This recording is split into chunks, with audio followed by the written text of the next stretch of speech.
What if everything you believe about Jesus is wrong? What if I told you that last night something landed in my backyard? Not a dream, not a hallucination, not a movie script. A real, physical presence. Something not from this earth. I let it inside my house.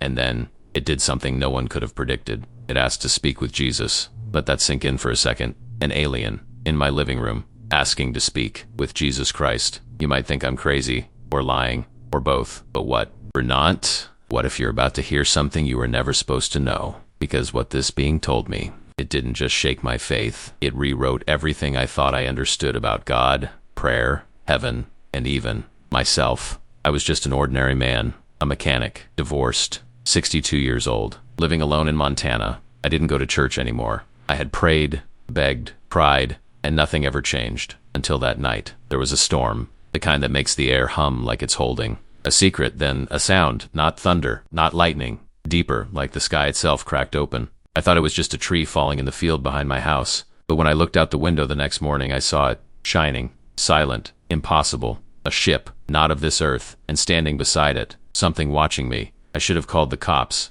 I should have run, but instead I felt something I can't explain. Not fear, recognition, like something inside me knew. This wasn't the end. It was the beginning. And here's where it gets even stranger. This being, this alien, didn't threaten me. It didn't say, take me to your leader. It didn't speak at all. Not with its mouth. It spoke inside my head, clear, calm, like thoughts that weren't mine but felt ancient. It said, I am not your enemy. I am not lost. I am not here to harm. I am here to remember. And to help you remember too. I asked, remember what? It looked at me. And then it said, call him. The one you call Jesus. We need to speak. That's when my blood turned cold. Not because it was scary, but because deep down, I knew it was possible. And what happened next wasn't a vision, wasn't a dream, wasn't a metaphor. It was real. It was ancient. It was forbidden. And the truth I witnessed in that room, the truth this being showed me about Jesus, prayer, and the real nature of God, it will shake you. It will liberate you. It will undo everything you've been taught, not because it's evil, but because it's true. So if you're still here, if something inside you is leaning in, if you've ever felt like something's missing from the way faith was explained to you, then keep watching, because in the next few minutes, you'll understand why billions are still waiting for miracles that never come, why prayers go unanswered, why we keep looking up to the sky, when maybe the answers were always inside us. And no, this isn't just about aliens. It's about the real Jesus, the one they never wanted you to meet, the one who knew the secret to creation and tried to teach it to us before they buried his message. You ready? Because once you hear this, you won't be able to unhear it. I know this might sound insane, but if something inside you is stirring, even just a little, then maybe, just maybe, this message was meant for you. This isn't just a story. This is a wake-up call. Because what that being told me, and what Jesus revealed through him, it's not just for me, it's for all of us. The way we've been taught to pray, it's backwards. The way we've been told to wait on God, it's disempowering. The image of Jesus they sold us, it's incomplete. If you've ever felt like something was off, like there was more to the story, then please don't stay silent. I didn't sleep that night. How could I? After what I saw, after what I felt. How does someone just close their eyes and pretend the world hasn't cracked open? The air in my house felt different, heavier, but not in a bad way. Almost like the atmosphere was listening. Like the walls, the light, even the silence were waiting. Waiting for what? I didn't know yet. I sat in the living room with the lights off. The alien, he was in the garage, silent, respectful, never pushing. He told me we had time, that what he needed to show me couldn't be rushed. It wasn't data, it was revelation. The kind that doesn't just pass through your mind, it burns into your soul. The next morning I woke up at 5:47 a.m. No alarm, no noise, just a number glowing on my clock, 547. I wouldn't have noticed it before, but now that number pulsed like a message. I walked to the kitchen, poured a black coffee, and sat down, staring at the garage door like it was a portal to a world I was afraid to walk into, but couldn't stay away from either. And then I heard it, not with my ears, but with that same strange inner channel, like thoughts, but louder than thoughts, like emotion in the shape of words. Are you ready, Frank? I didn't answer out loud. I just stood, walked open the door, and there he was, still, calm, not human, but familiar in a way that's hard to explain. Like standing in front of something ancient that's seen thousands of lifetimes and is still somehow kind. He gestured toward the ship, the impossible craft now humming softly under the garage lights. I stepped forward, unsure of what would happen next. He didn't ask permission. He simply reached out, and with one fingertip pressed a panel on the ship, and reality bent. The air in front of us shimmered, folded, then opened, like a curtain between dimensions being pulled back, and there he was, Jesus. Not a painting, not a statue, not a myth, a man, real, alive in a way that no camera, no drawing, no book ever captured. He wasn't glowing, he wasn't floating, he was present. And the moment I saw him, I felt something in my chest burst open, a warmth, a grief, a recognition. And then it hit me. This wasn't happening now. That was a recording, but not the kind we're used to. It wasn't audio. It wasn't video. It was a recording of frequency, of energy, a snapshot of vibration that carried not just light and sound, but truth, direct truth. The alien stepped beside me. "This is not simulation," he said inside my head. "This is preservation." Jesus was speaking, though I couldn't hear words. Still, I knew what he was saying, not from lips, from something deeper. The kingdom is not above you. It is not around you. It is not in temples or books. The kingdom is within you.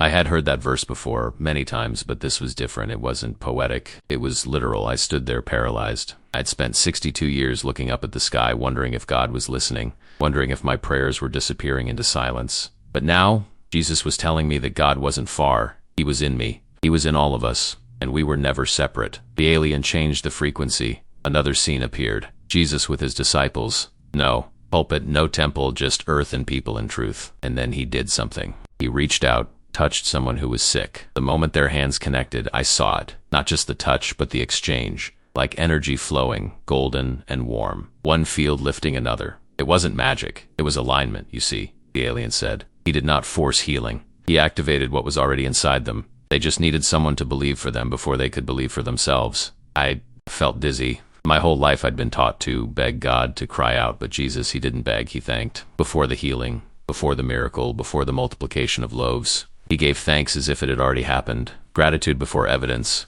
Emotion before result. Frequency before form. You've been praying backwards, the alien told me. You focus on the absence of what you want. You amplify lack, fear, doubt, and that becomes your frequency. He showed me an image of myself, holographic, kneeling at the side of my bed, praying with desperation. My aura was dark, faint, flickering. You were never ignored, Frank. You were broadcasting the frequency of what you didn't want, and the universe was just obeying the signal. I don't remember crying, but I remember the feeling of something shattering. It wasn't just belief, it was blame. For the first time, I saw that my unanswered prayers weren't signs of God's absence. They were echoes of my own vibration. That hit hard, but before the shame could take over, Jesus turned in the vision, looked directly at me. He didn't speak, but I heard it. You are not broken. You have simply forgotten how to create. My knees buckled, because deep down, something in me knew that this was the piece that had been missing all along. The teachings of Jesus weren't about building churches. They were about building frequency, about operating in the vibration of wholeness, gratitude, love, before it manifests in the world. And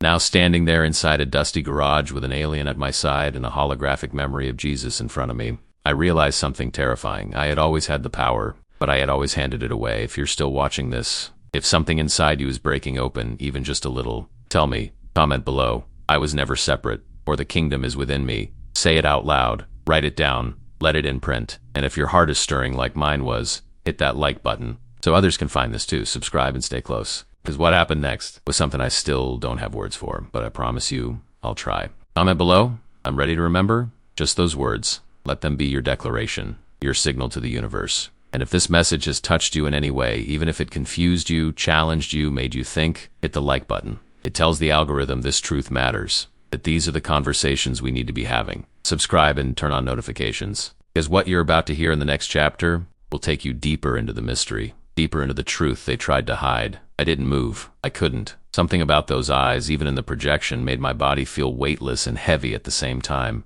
Like every cell was being reprogrammed, remembered, realigned. The image of Jesus faded slowly, but the feeling didn't. It stayed, humming under my skin like a frequency I'd forgotten how to hear. The alien stepped away from the ship, its silhouette blending into the shadows of my garage.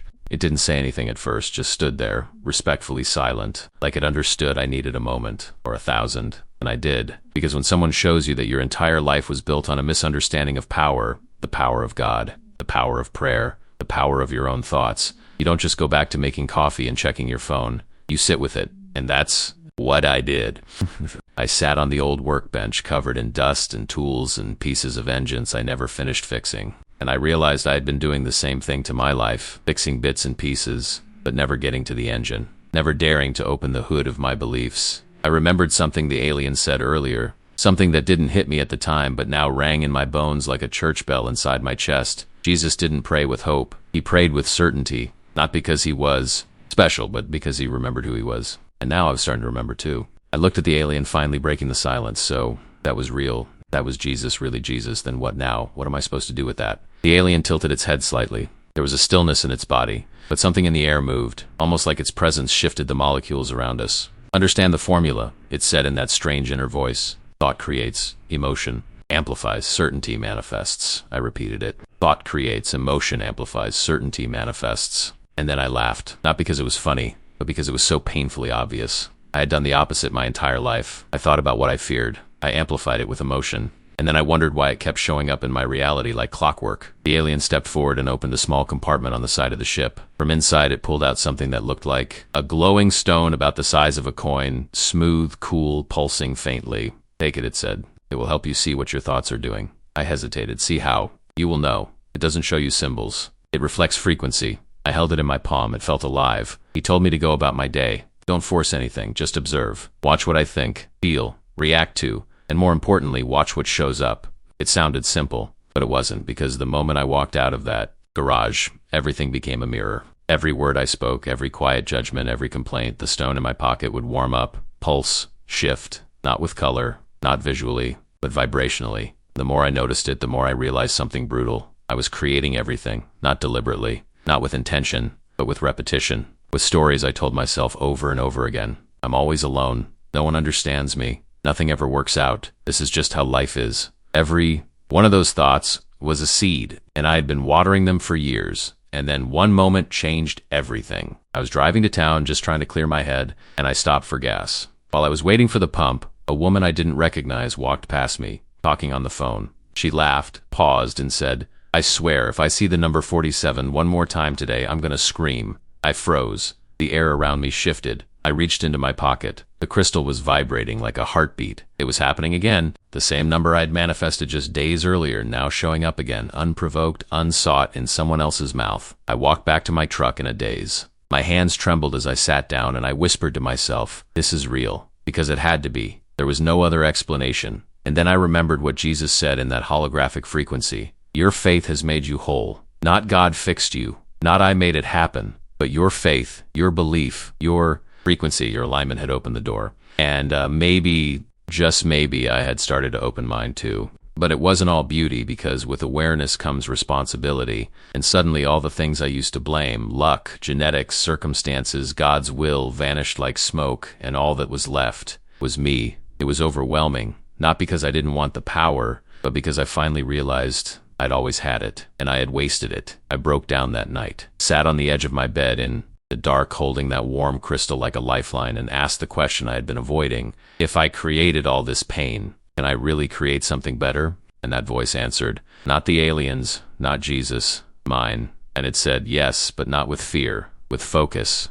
with emotion, with certainty. If you're still here, if this is reaching somewhere deep inside you, then maybe you're remembering too. Don't let it slip away. Write something in the comments that reflects your shift. It doesn't have to be perfect, just real. Right? I'm done planting fear, or I choose to create on purpose, or simply I remember. Type it out. Let it echo. And if this is speaking to you, hit like, not just for the algorithm, but to mark this moment for you, and subscribe, because what's coming next will shatter what's left of the old lies, and I'll be here to guide you through it. I didn't sleep much that night, again, but it wasn't from fear this time. It was something else entirely. It was like a buzzing in the back of my brain, a hum beneath reality. Like the edges of everything, my bed, the walls, even my thoughts were all vibrating with something I couldn't see but could feel. And the more I tuned into it, the more I realized it wasn't the world that had changed.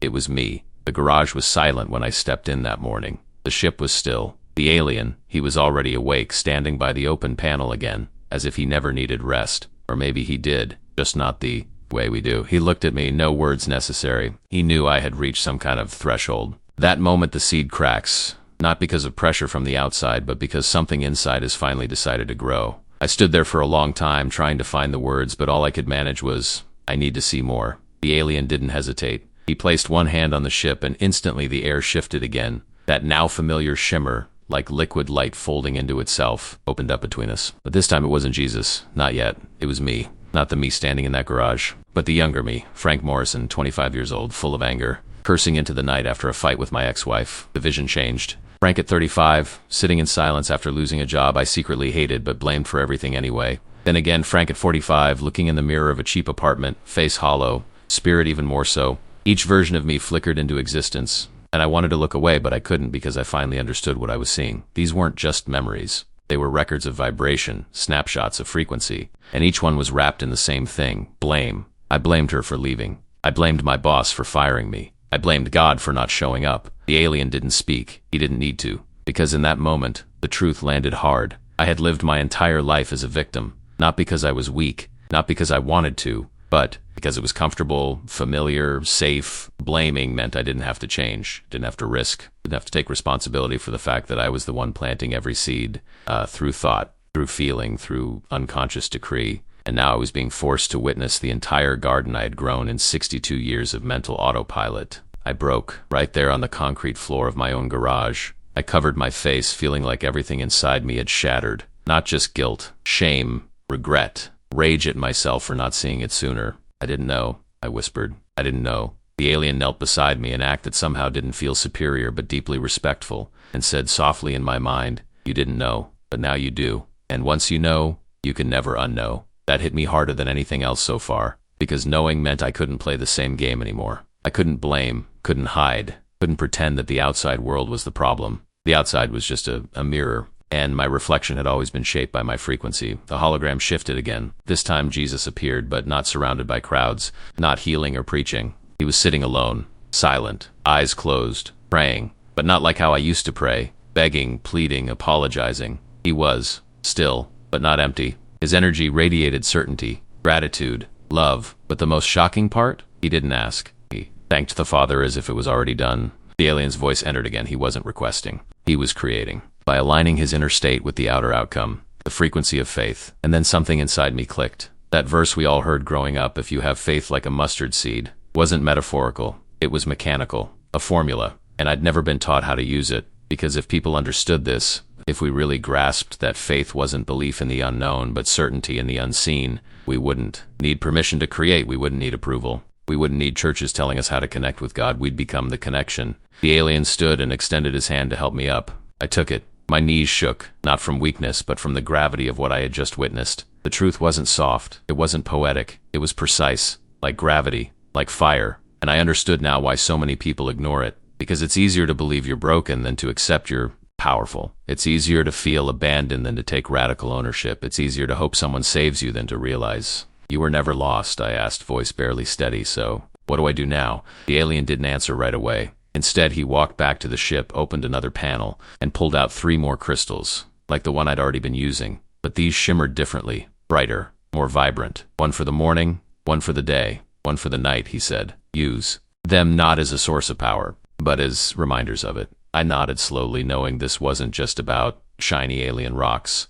It was about discipline, intention, alignment, because frequency is everything, and frequency is a choice. If this story is stirring something in you, even if it confuses you, even if it makes you uncomfortable, that's good. That means something inside is waking up. And if you've ever felt like life is happening to you instead of through you, write something in the comments that reflects this shift. Try, "I am not a victim anymore," or "I choose my frequency," or even just "I'm remembering." Your words matter. Your declaration has power. Hit like if this is unlocking something for you. Subscribe, not for me, but so you don't miss what's coming next, because, trust me, what happens next changes everything. The crystals didn't look like anything special, not really. One had a bluish glow, soft and pulsing, almost like it breathed. Another shimmered gold, around the edges, but only when light hit it at a certain angle. And the third, the smallest, was completely clear, like a drop of frozen water, yet it carried a warmth I could feel without touching it. The alien handed them to me without ceremony. No speech, no dramatic warning, just quiet instruction.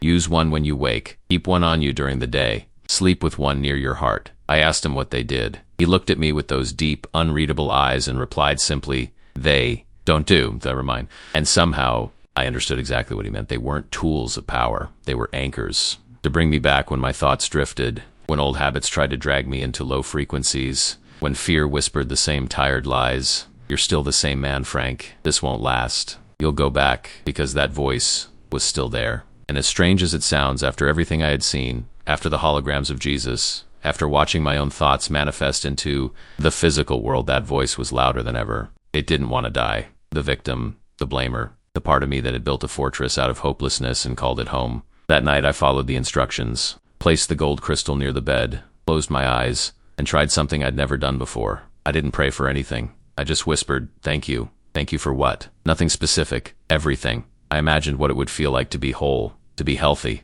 to wake up light, strong, connected, to love without walls, to give without fear. I imagined it, and instead of asking for it like some favor, I said thank you as if it had already arrived, and something shifted. A warmth moved through my body. Not dramatic, not Hollywood, just a soft hum. Like my cells sighed in relief, like I'd finally stopped lying to myself. The next morning I woke up at 5:47 again. The number glared back at me, and this time I smiled, because I understood now it wasn't about the number, it was about the awareness, the ability to see what had always been there waiting for me to look differently. I walked into the kitchen, brewed coffee, and sat outside as the sun cracked the edge of the field. I felt a peace I couldn't explain, not because my problems were gone, but because I wasn't feeding them anymore. And that's when the voice came again. Not mine, not the aliens, his, Jesus, but not in words, not in English or sound. It was understanding, pure and direct, like truth injected straight into my chest. You are not here to earn love. You are here to embody it. That broke me again, because I realized how many years I had spent trying to deserve grace,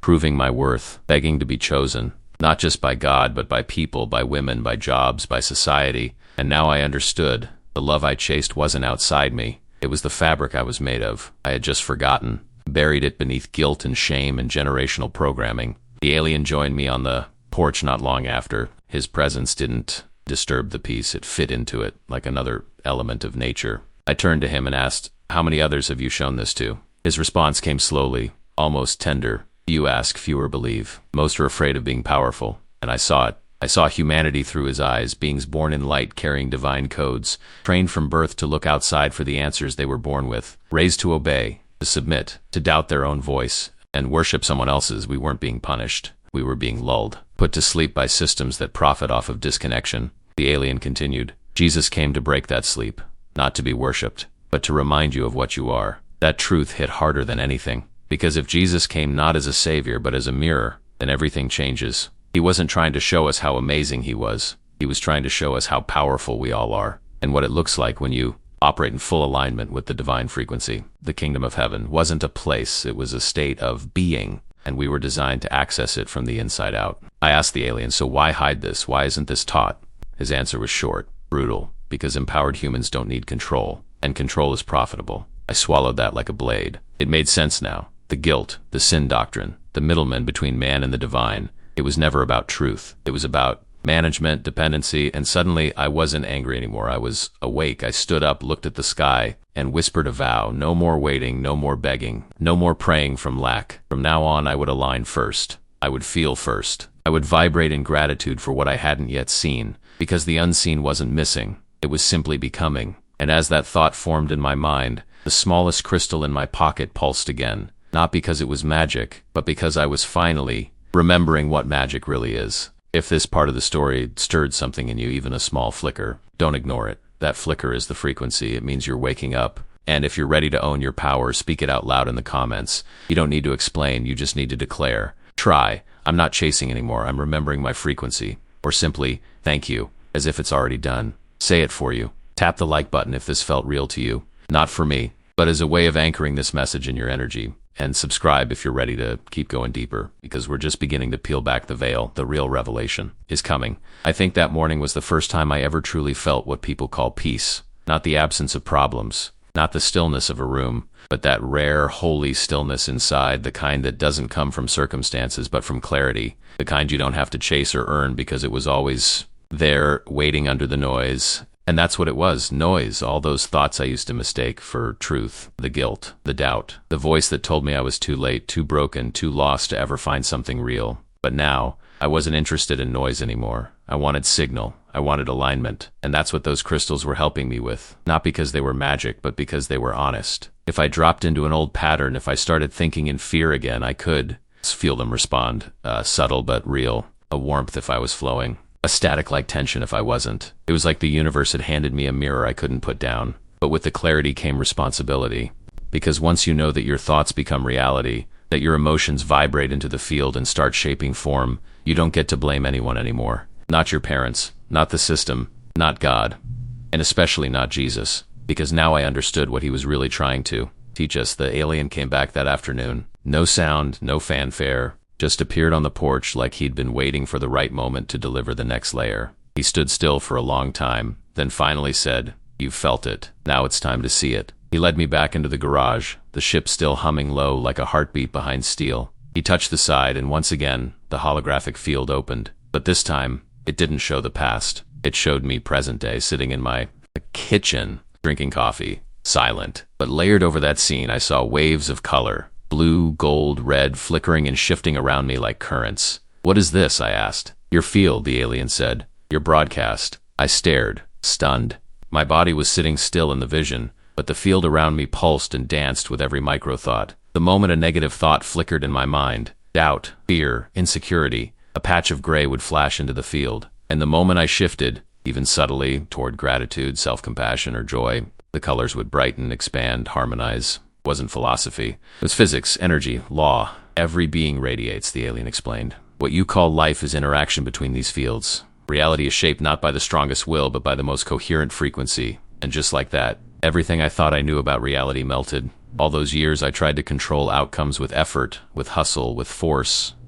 And yet, I never truly changed my field. I stayed stuck in the same low-frequency loops, expecting different results, and called it God's plan. But now, watching the vibrational field of my own body shift in real time based on internal state, it was undeniable. The world doesn't respond to what you want. It responds to what you are being. I asked the alien how Jesus could stay so coherent in a world so full of chaos. His response was instantaneous because he didn't resist the world. He remembered he wasn't of it. That line stayed with me for days. It wasn't detachment, it wasn't arrogance, it was clarity. Jesus could walk among suffering without being consumed by it because his anchor wasn't in circumstance, it was in source. And that's the part we were never taught. We were told to worship him, to beg him, to wait for him, but never to emulate him, never to remember that he came to show us ourselves. The vision changed again. Now Jesus stood beside a woman, her energy dim, her posture collapsed. She was crying, not dramatically, quietly, the kind of cry that's more exhaustion than emotion, the kind I've known.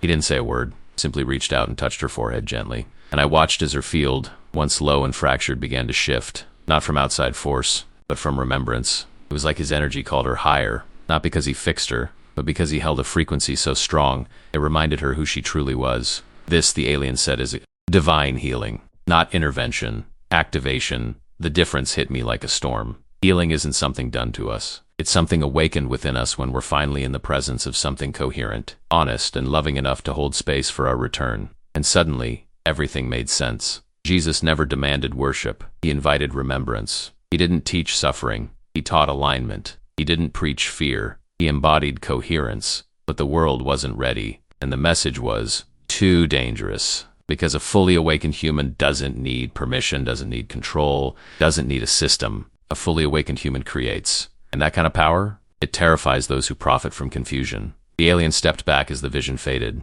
I stood there, not shaking, but grounded in a way I'd never known. I wasn't inspired. I wasn't enlightened. I was clear. And in that clarity, something strange happened. My thoughts quieted. The static disappeared. For the first time, I didn't need answers. I didn't need proof. I didn't need to be fixed. I simply knew I am already what I've been asking for. Everything I'd been chasing, peace, worthiness, connection, it was all buried under layers of distortion, but it had never left. And now I knew how to return to it. Through emotion, through intention, through frequency, and through refusing to live one more day pretending to be powerless. If you're still here, really here, feeling this, I need you to speak it. Not for me, but for you. Your voice, even in a comment, creates ripple. Say something that matches your new vibration. Try. I radiate coherence. I am not of this world. I choose alignment over effort. Type what feels true. Anchor it in this moment, like if this is rewiring something inside you. Subscribe so you don't lose this thread, because the next part, it's not a message, it's a return. I didn't say much that night, not because I didn't have words, but because words suddenly felt too small, too slow. The mind tries to explain what the soul already knows, and in doing so, it just gets in the way. I let myself be quiet. I walked barefoot through the field behind my house, feeling the grass cool beneath my feet, listening to the stillness. And in that silence, I started to notice something I had never paid attention to before. The earth has a pulse, not a sound, a rhythm. It's subtle, not physical, but if you tune into it, like really drop in, past your thoughts, past the mental noise, you can feel it. The ground humming like a great living memory, like it remembers everything we've forgotten. And maybe that's what this whole thing is about. Not learning something new, not becoming someone else, but remembering the original design, the divine blueprint, the truth before distortion. Because the more I sat with these revelations, the more I understood. This wasn't about aliens, or visions, or crystals. This was about reclaiming authorship over my own field. The alien came to me the next morning without warning, but by then I was used to his silence. He never knocked, never announced himself, just appeared, like a thought becoming form. He didn't ask how I was. He didn't need to. He knew. He could feel it, just like I could now feel the subtle fields of people, objects, places, the resonance, the coherence, the dissonance. I looked at him and said, "I think I'm ready." He tilted his head slightly, not in approval, but in alignment, like he had been waiting for my field to stabilize, to hit a specific frequency. Without a word, he turned and walked toward the ship. I followed. The portal opened again, but this time, it wasn't a hologram of the past. It was a doorway, an invitation. And I felt it immediately. The energy on the other side was alive, not memory, presence. I stepped through, barefoot, unprepared, but somehow exactly enough. The space I entered wasn't a room. It wasn't heaven. It wasn't anything I had a name for. It felt like walking into a frequency made visible. No floor, no walls, just light that wasn't light, sound that wasn't sound. I wasn't scared, because in that place, fear doesn't exist. It can't. There's no distortion there for it to latch onto. No past, no projection, just truth, naked and unshakable. And then he appeared again, not Jesus the man, Jesus the field. It's hard to explain this without sounding insane, but I'll try. Imagine standing in the presence of something so coherent, so vibrationally pure that every lie you've ever told yourself about your worth, your limits, your story just dissolves. Not violently, gently, lovingly, like fog evaporating in the sun. He didn't need to speak. He was communication itself. And what I felt in his presence wasn't religion. It was return. Return to the template. Return to the blueprint before fear, before shame, before trauma. And in that stillness, a thought rose in me. Not from ego, from remembrance. This is what I am made of. And suddenly I saw it, not with my eyes, but with my knowing. Everything he had done, I could do. Not because I'm special, but because I'm designed. And so are you. That was his real message. That was what he came to reveal, but we were too afraid to believe it. Because if you truly accept that you are made in the image of God, not just in form, but in frequency, then your excuses die. Your victimhood dies. Your blame dies. Your someday dies. And what's left? Now, creation, alignment, command, not control. Command from the field, from vibration, from the knowing that you don't have to fight for your reality. You simply have to become the version of you that already lives in it. Jesus wasn't begging. He was embodying. He didn't hope. He aligned. And when he healed, when he spoke, when he moved energy, it wasn't to show off. It was to remind us that the laws he lived by were not miracles. They were available, but they require full coherence, not partial belief, not Sunday. Morning faith, not conditional gratitude. They require full surrender to truth, the kind of truth that doesn't always comfort you, but will always free you. I stood in that field of room, letting his presence recalibrate my cells. I felt old beliefs fall away like dead skin. I felt timelines collapse, lifetimes collapse, pain collapse, and in their place, stillness. And in the stillness, clarity. And in the clarity, power, the kind I used to fear, the kind I thought only saints and prophets could touch. Now I understood. The prophets weren't special. They were aligned. And the only difference between them and us is resistance. Jesus never resisted truth. He walked with it. He breathed it. He became it. And now so can we. The moment I stepped back into my garage, something in me had shifted permanently. There was no big sound, no lights, no dramatic ending, just breath and being. The alien looked at me, and for the first time smiled, not with lips, but with frequency. And he said, "Now you understand. You are the prayer. If this part hits something in you, a memory, a knowing, a grief, a hunger, let it rise. Don't silence it. Speak it into the field in the comments. Let this be your declaration. I am the frequency. I no longer resist. I remember the field I came from, or whatever your version is. This journey isn't fiction. It's recognition. Tap like if this is awakening something you forgot was even in you. Subscribe because we haven't reached the end." The next morning I went back into town. Not because I wanted to, because I had to. There were groceries I hadn't bought, bills I hadn't paid, faces I hadn't seen. Life was still spinning in the old program, even though something inside me had shattered and rebuilt itself entirely. As I drove, the world looked the same, but I could feel the distortion in everything. billboards vibrating with lack, small talk soaked in fear, music tuned to frequencies meant to numb, not activate, and yet angry because once you see, you can't unsee, and once you remember, even the false things start revealing their purpose. I pulled into the church parking lot by accident, or maybe not. Maybe my higher self was steering. Maybe something in me knew that if I didn't face the old frequency now, it would try to creep back in later. It was Wednesday, no service, but Pastor Green's car was there. I hadn't spoken to him in over a year, not since the last time I sat in the back pew, trying to feel something that never came. I walked in, the room was empty but charged. The kind of charge that comes from years of collective belief, both sacred and misguided. I stood in the center of the room and let my energy settle. That's when he came out from the hallway. He smiled when he saw me. Frank Morrison. Well, I'll be damned. I didn't flinch at the irony. He came closer, eyeing me like I'd been resurrected from something. You look different, he said. What's going on with you? I didn't know how to answer, not without shattering everything he believed. So I just said I remembered something. He raised an eyebrow. Remembered what? I took a deep breath. Who I am, who we all are, before the stories. Silence, then a slow, practiced smile. Still chasing new age stuff, huh? That's when I felt it. The field, his frequency. He wasn't trying to mock me. Not really. He was afraid. Body smiled, but his vibration recoiled, because what I was saying was dangerous. Not to him as a man, but to the structure he'd spent a lifetime serving. I saw him, I said quietly. Jesus, not the version we preach. The real one. His smile faded. Frank, he didn't ask for worship, I continued. He reminded us that we are the frequency. That prayer isn't begging, it's becoming. He took a step back. You need to be careful with that kind of talk. There it was. The fear dressed as concern. You think I'm possessed? I asked calmly. No, he replied. But you've clearly been influenced, and not by the Holy Spirit. I smiled, but not out of smugness, out of deep, aching compassion, because I could feel his pain, the cognitive dissonance, the war inside him between what resonated and what he was trained to reject. I walked past him toward the altar. The cross still hung there, polished, perfect, sterile. You know why they fear the real teachings of Jesus? I asked. He didn't answer. Because if people understood how powerful they really are, there'd be no more control, no more fear, no more middleman. I turned to face him, and that means no more system. He clenched his jaw. We offer hope. No, I said softly. You offer delay. He didn't speak. Neither did I, because there was nothing else to say. I wasn't there to convert him. I was there to stand, anchored, aligned, unapologetic, and I did. He could feel it, that I wasn't debating. I wasn't trying to win. I was being in full vibrational integrity, and that terrified him more than any argument ever could. I left without another word. The sun hit my face as I walked outside, and for a second I felt a surge of grief. Not for myself, for all the people still asleep in buildings built on half-truths, for all the pastors guarding cages while calling it sanctuary,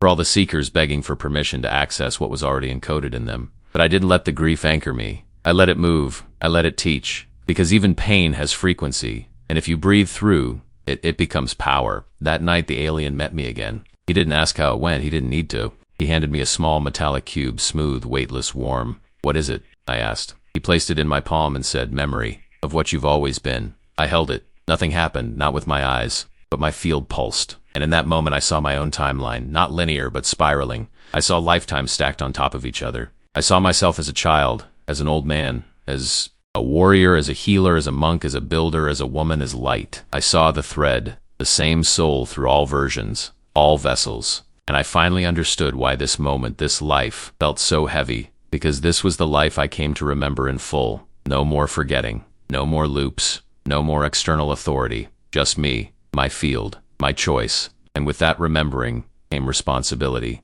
Because once you know, you can't unknow. Once you are, you can't pretend you're not. The cube in. My hand melted into light, gone, because it wasn't meant to be kept, it was meant to unlock. You felt something unlock in you even for a moment, don't brush it off. Write something in the comments, it doesn't have to be poetic. It just has to be true for you. Say, I'm done asking for permission. I carry the field. I'm not here to obey. I'm here to remember. They say the real test of any awakening isn't what you learn in the light, it's how you carry it through the dark. And they were right. The morning after the cube dissolved in my palm, I felt different, not in some glorious halo on my head kind of way. In fact, I felt a strange kind of rawness, like my soul had been sanded down to its core. It wasn't bliss, it was clarity, kind of sober, grounded knowing that no longer needed drama or signs or even answers, just stillness, just presence.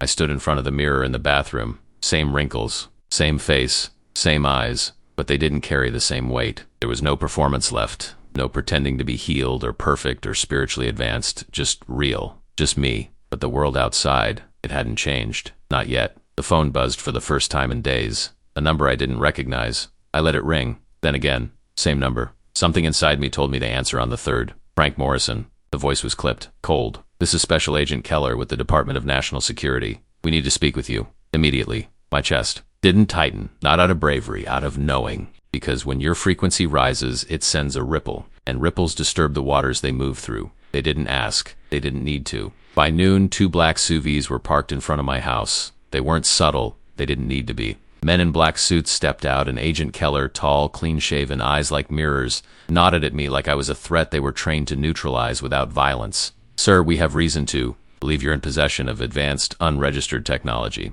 We'll need to ask you a few questions. I almost laughed, not because it was funny, but because they thought this was about a machine.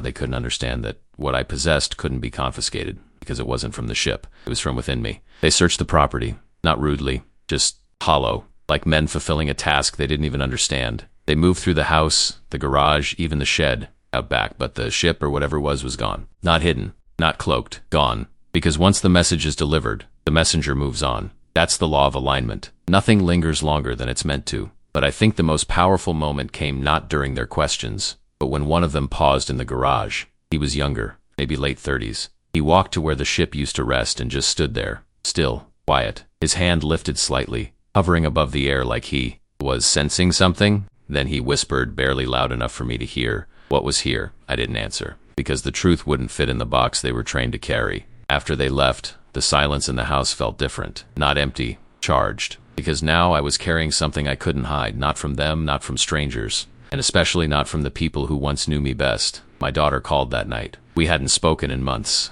Her voice trembled, like she didn't know if she'd reached the same man who raised her. Dad, are you okay? I paused. Because how do you explain to someone you love that you're not the same, but also more yourself than ever? So I just said, I remember now. She didn't ask what that meant. She just cried. Not the kind of cry that comes from sadness, the kind that comes from resonance. Because when one person awakens, it sends waves through the bloodline. She whispered, I've been having dreams about light, about being someone else. And in that moment, I knew the field wasn't just mine. It was opening around me, like an auric invitation. Like a tuning fork that was beginning to awaken others who were always meant to remember. Because that's what awakening really does. It doesn't isolate you. It reconnects you to everything. The next morning I felt the test begin. And this time it wasn't from agents or pastors or skeptics. It was inside.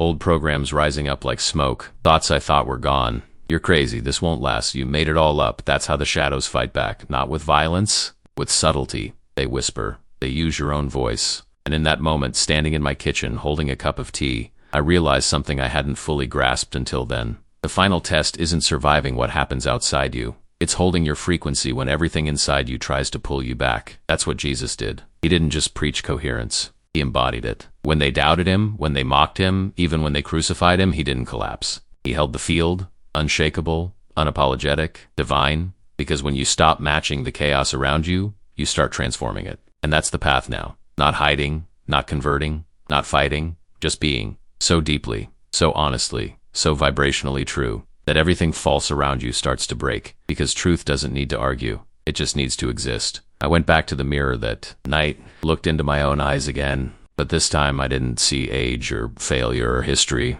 I saw light, raw, gentle, infinite, and I whispered one sentence. I will not forget again. If you're still here, something in you is resonating. Don't let it go quiet. Comment below what you're choosing to remember, even if it's just a whisper of truth. Say, I won't forget who I am. I hold the field now. Even if they don't believe me, I remember. Or write your own. No filters, just frequency. Like this, if you've ever felt like the world is trying to pull you back into forgetting and you're done letting it, subscribe if this isn't just a story to you anymore. For a few days, everything seemed still, not peaceful still, like the air before a storm. Like reality itself was holding its breath, recalibrating around something it couldn't quite explain. I wasn't meditating more. I wasn't fasting. I wasn't floating in bliss. I was doing the most ordinary things. Walking, drinking tea, folding laundry. But everything was different. Even time felt strange. Slower in some moments, wildly fast in others. My dreams were more vivid. Colors more saturated. I could hear electricity humming through walls. I could feel tension between people who hadn't said a word. It was like my senses were no longer just physical. They were interdimensional. And maybe that's what happens when you stop suppressing your field. You start picking up the data that was always there. But then the resistance came. Not as men in suits, not as demons in the dark, but in the way reality itself began to glitch. It started small. My phone wouldn't turn on even fully charged. Then the lights in the hallway flickered. Emails I sent disappeared before sending. Packages I ordered never arrived. And the more I aligned, the more the system stopped cooperating. It was like the frequency I now carried was becoming incompatible with the very fabric of the old world. I went to the bank one morning to make a transfer, something simple. The woman behind the counter stared at the screen, confused. "I'm sorry, Mr. Morrison," she said. "Your account's been ...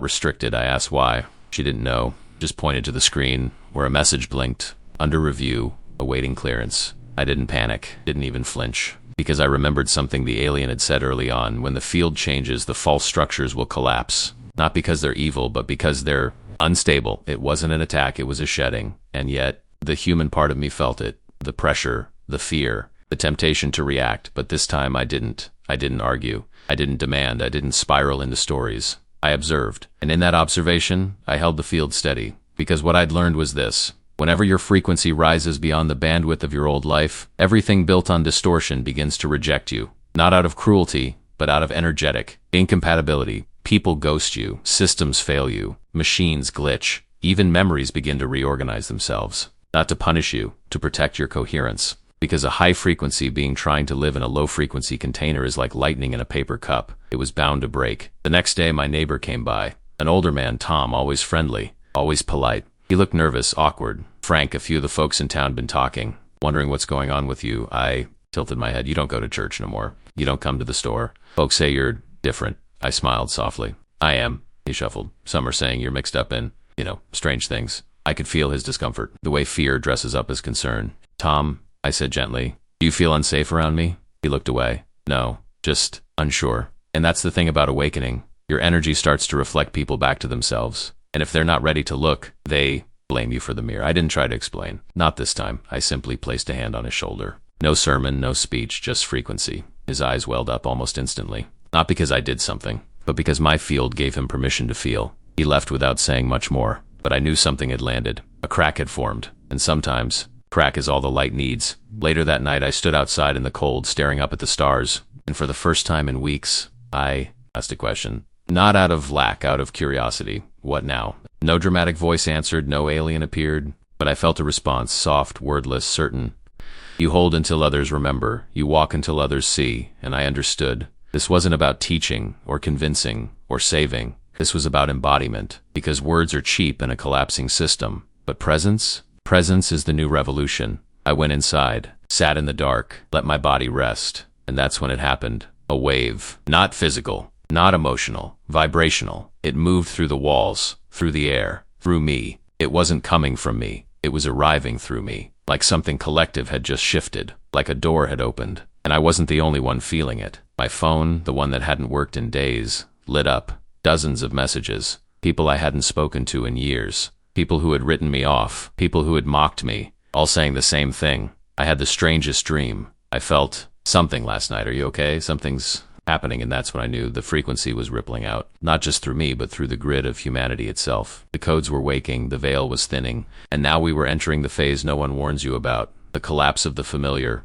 The unraveling of the illusion. The moment when everything asks you, will you return to the old, or will you trust the field? If you've ever felt reality start to bend, if systems glitch around you, if you feel misaligned with your old life, if you've lost things you thought you needed, you're not broken. You're becoming incompatible with the false grid. And that is the proof that your field is rising. If that's you, leave a comment below. Say, "I no longer match the distortion. I'm letting the old collapse. I'm holding frequency no matter what breaks." Or just whisper it out loud. For you, for the field, for the others waking up. Tap like if you're feeling the pull between two worlds. Subscribe if you know deep down. This isn't just a story. The wind changed. I felt it early that morning, crisp, different. Like the atmosphere itself had shifted its song. It wasn't fear. It was arrival. There's a silence that comes before truth enters a room. Not absence, not lack. A charged kind of silence. Like a sacred space being cleared inside you so something eternal can move through. And I knew deep in my chest this would be the final test. Not because I was being punished, but because I was being prepared. The more light you carry, the more shadows stretch towards you, not to hurt you, but to be transmuted. That afternoon they came again. Not agents this time, not whispers or dreams. It was the world itself. My job, the remote contract I hadn't checked in weeks, terminated. My insurance policy accidentally canceled. A letter in the mailbox. Property taxes overdue. Files missing. New assessments triggered. It was laughable in a way. The system didn't know how else to stop what it couldn't control, so it threw paper ghosts at me, but I didn't react. I sat at the table sipping tea, watching the letter curl at the edges in the sunlight, because I knew this wasn't destruction. This was liberation in disguise. Everything trying to fall away was never mine to hold in the first place. Not the title, not the approval, not the safety net of false structures. And as I sat there, something even more subtle began to rise. Gratitude, not for the loss, but for the remembering. Because I was no longer the man begging life to be gentle with him. I was the man choosing coherence over convenience, choosing alignment over illusion, choosing truth over the comfort of pretending. And then it happened. The light in the room shifted, like time folded, like air got softer, like the veil became thinner. And just like that, without warning, he appeared again. Not the alien, Jesus, but not as before. He didn't appear in glory, no glowing eyes, no thunder. He just walked in, as if he'd always been in the house, like he was the house. He sat across from me. His presence didn't demand attention, it invited it. I couldn't move, not out of fear, out of awe. But the awe didn't come from who he was. It came from who I remembered I was, in his presence. He looked into me, not at me, and for a long, long time neither of us spoke. Finally I whispered, "I didn't think you'd come back." He smiled gently. "You never left." My eyes burned. He reached across the table, not to give me anything, not to fix me, just to hold my hand. And in that moment I felt everything. The pain, the remembering, the ancestors, the contracts, the lives before, the lives to come. And through it all, peace.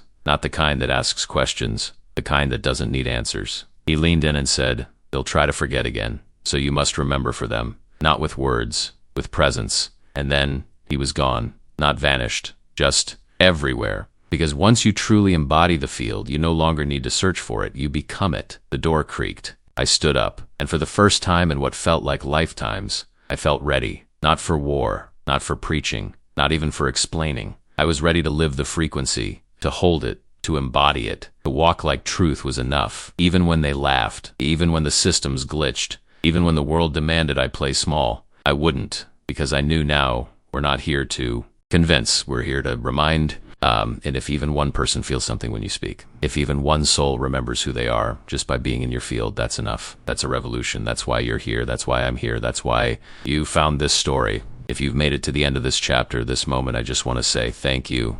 Not just for watching, for feeling, for remembering, for breathing through the discomfort, for choosing to stay awake. This story might have started with an alien in my house, but what it really was a return to the original field, the one inside all of us. The one we buried to survive. But now, it's rising. You are part of that rise. And if any part of this journey made something stir in your chest, even just once, let me know in the comments. Say something like, "I'll carry the field. The remembering lives in me. I'm done waiting to become." Or share your own version. Make it yours. Anchor it in the quantum field with your voice. Like this if you felt something unlock. And if you're ready to go even deeper to see what this remembering looks like in others, click the next video on your screen right now. It's not a new story. It's the continuation of this one through a different soul, a different mirror. We're not done yet. We're just getting started. I'll see you there.